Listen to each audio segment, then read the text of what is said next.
Bismillahirrahmanirrahim. Assalamualaikum warahmatullahi wabarakatuh. Alhamdulillah, alhamdulillahirabbil alamin. Wassalatu wassalamu ala asrafil anbiya'il mursalin sayyidina Muhammadin wa ala alihi washabihi ajmain, amma ba'du. Allahumma shalli ala Muhammad wa ala ali Muhammad.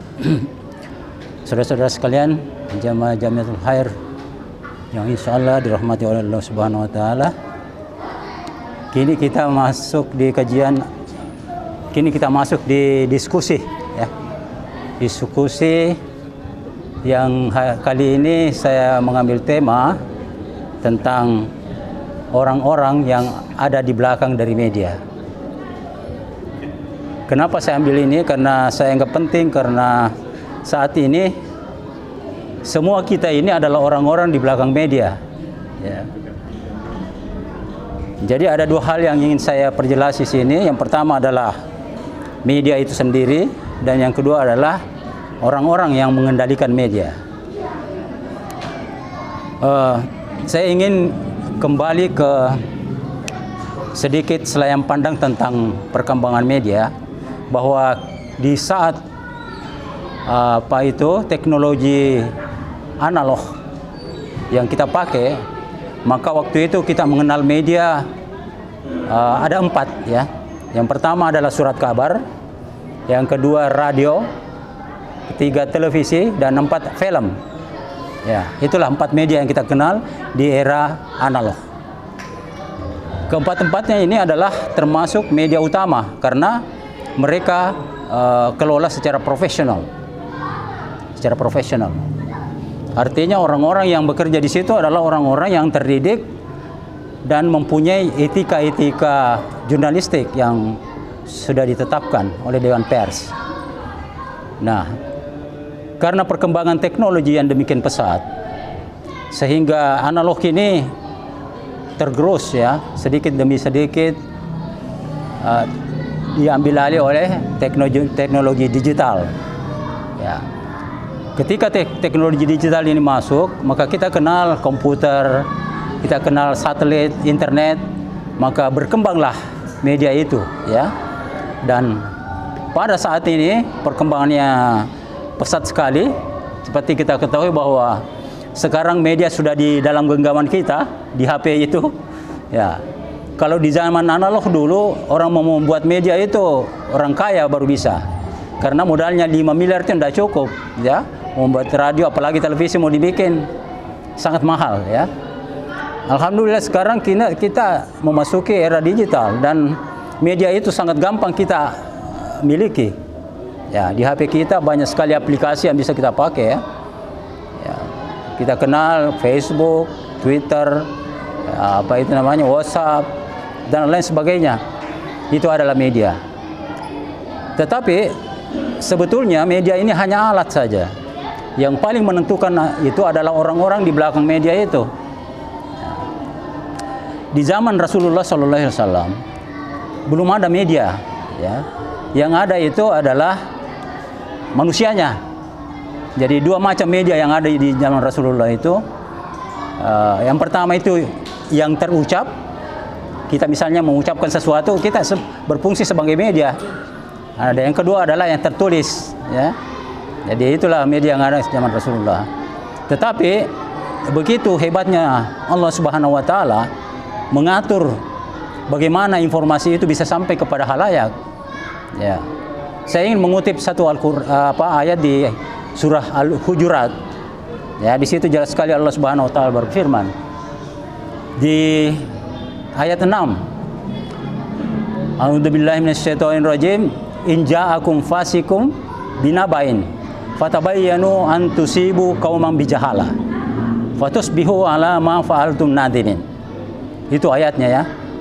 Jika ada seorang fasih datang kepada kamu membawa berita, maka periksa dulu sebelum Anda menyebarkan kepada satu kaum. Kalau hal ini kita abaikan, maka engkau akan menyesali perbuatanmu. Nah, itulah ayatnya Allah ini. Ini sangat luar biasa ya. Karena ini sangat relevan dengan hal seperti sekarang. 1400 tahun yang lalu ayat ini sudah diturunkan Ya, begitu Al-Quran sangat memperhatikan bagaimana itu penyebaran suatu informasi. Jadi kita betul-betul harus berhati-hati untuk menyebarkan satu informasi. Apalagi dengan kondisi seperti sekarang, di mana media begitu gampang kita pakai untuk menyebarkannya sampai seluruh dunia. Ya, bukan lagi lokal dan antar daerah, tapi sudah merambah ke seluruh dunia. Nah itu. Nah, ini ayat 6. Saya ingin mengkaitkan dengan apa yang dikeluarkan oleh Dewan Pers. Ini bukan sesuatu yang kebetulan, tetapi sesuatu yang pasti bahwa di Kode Etik Jurnalistik Dewan Pers itu juga di pasal 6. Ya, pasal 6 itu dijelaskan bahwa wartawan Indonesia tidak boleh menyalahgunakan profesi dan tidak menerima suap. Wah, ini luar biasa. Nah, ini di Kode Etik itu ya. Nah, oleh karena itu orang-orang di belakang media ini harus betul-betul bekerja profesional. Ya, jadi dia menjaga citranya, baik lembaga yang dia pakai maupun citra pribadinya sebagai seorang jurnalis misalnya. Jadi ini merupakan hal yang sangat penting menurut saya, karena begitu gampangnya kita menyebarkan informasi. Kita mendengar dari seseorang, kemudian kita transfer, pindah lagi ke yang lain, begitu, dan satunya pindah lagi ke yang lain. Jadi nanti ujungnya ada deviasi. Nah, itulah pentingnya bagaimana kita mewaspadai sebuah informasi sehingga informasi itu sampai sudah teruji, ya. Semua data informasi harus teruji baru kita sebarluaskan. Nah, kemudian di media utama itu seperti televisi, radio, film, itu untuk menyebarkan informasi itu melalui banyak proses, ya. Tidak segampang yang kita bikin di WA apa semua itu. Di sana itu kalau misalnya satu informasi mau disebarkan, lalu melalui proses. Contoh saya kasih di televisi. Jadi reporter membuat berita misalnya, dan itu masuk lagi ke redaktur pelaksana. Dia mengoreksi lagi kalau ada yang salah dan sebagainya. Sesudah redaktur pelaksana, dioper lagi ke pimpinan redaksi. Nah, nanti sesudah pimpinan redaksi baru bisa kita siarkan. Itulah prosesnya, sehingga satu informasi benar-benar bisa dijamin keakuratannya, sehingga informasi itu benar-benar bisa dipertanggungjawabkan.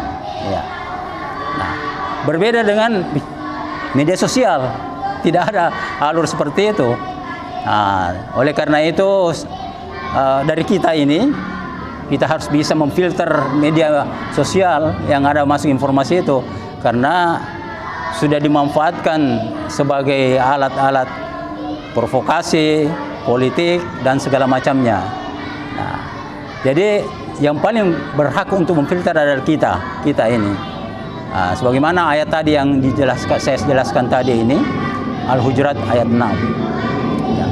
Oleh karena itu, penting bagi kita bagaimana media yang kita miliki ini, media digital ini, yang orang mengatakan sekarang industri 4.0,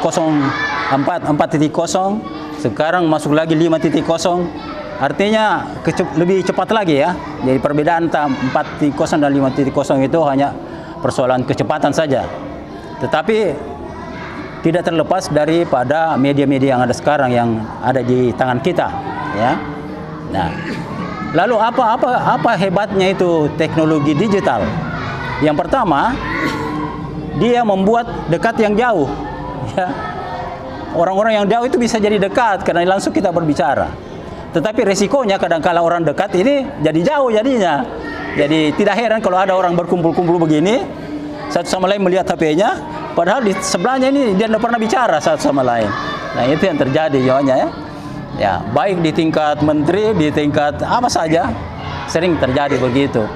Kadang-kala kita perhatikan orang-orang jauh daripada orang yang ada di sekeliling kita. Nah, itulah cita lima. Kemudian teknologi digital juga ini menjadikan sesuatu yang murah. Nah, yang seperti yang katakan tadi, untuk membuat media itu di saat analog perlu miliaran rupiah. Nah, sekarang ini modal kita mungkin 10 juta Pak, sudah mahal itu HP, dan kemampuannya sudah luar biasa ya. Baik pengambilan gambarnya, kualitasnya digital, kemudian mengirimnya cepat dengan fasilitas internet dan segala macam. Ya. Kemudian dari segi ruang. Dulu di zaman Allah loh Pak, saya mau ceritakan begini.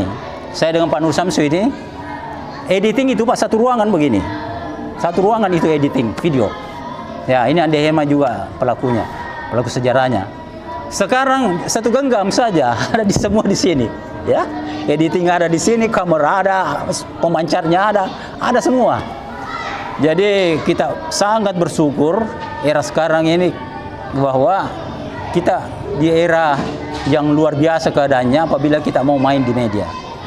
Dan kita semua adalah pelakunya itu, pelaku media itu.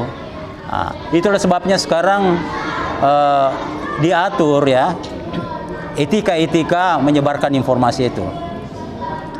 Kalau di media sosial ada namanya informasi transaksi elektronika, Undang-Undang ITE ya. Nah, ini kalau ada ujaran kebencian, nah itu dituntut dengan Undang-Undang ITE itu. Nah, ini sangat mesti hati-hati kita. Ya. Apalagi kecepatannya yang luar biasa sehingga sangat sulit sekali kita menghindar dari kemajuan digital ini. Ini sebagai gambaran yang saya bisa sampaikan. Mari kita diskusikan kira-kira nilai plus apa yang bisa kita ambil dari perkembangan teknologi digital itu.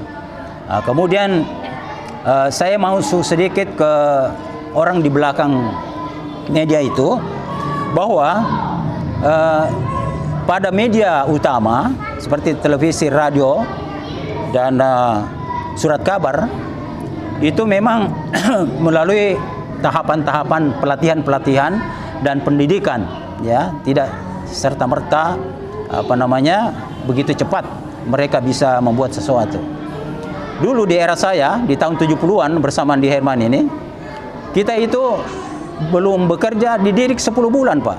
Sesudah itu ditambah lagi 10 bulan oleh orang Jerman.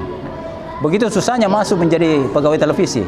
Dan kita bersaing dari 3.500 orang. Yang mau diterima 50 orang pertama. Kemudian 50 orang lagi kedua. Luar biasa susahnya itu menjadi orang-orang media dulu ya. Nah, tapi sekarang alhamdulillah banyak sekali perubahan.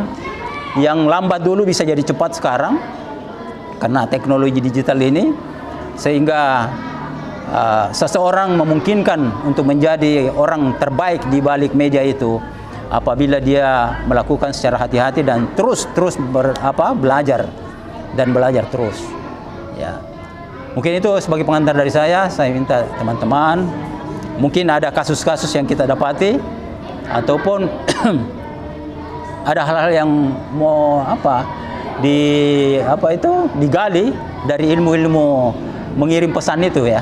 Ya, bisa kita sharing satu sama lain sesuai dengan kebutuhan kita sekarang ini.